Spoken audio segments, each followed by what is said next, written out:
presenting by Patel Film Studio Kesavana.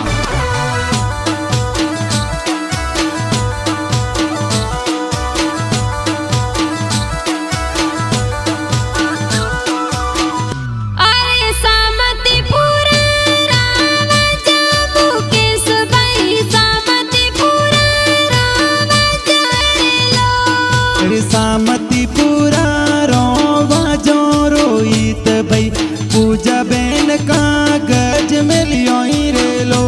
अरे पूजा बेन कागज में लियो मुकेश भाई पूजा बेन वाटो जो रे लो। अरे पूजा बेन वाटो जो वे रोहित भाई राखड़ी बंदा बाण आवो रे लो।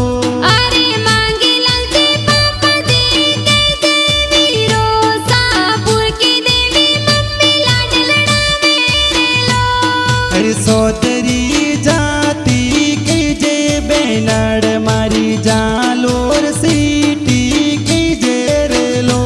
अरे राखड़ी पूनम ने आई जो वीरो सा बेनो वाटो जो रे लो।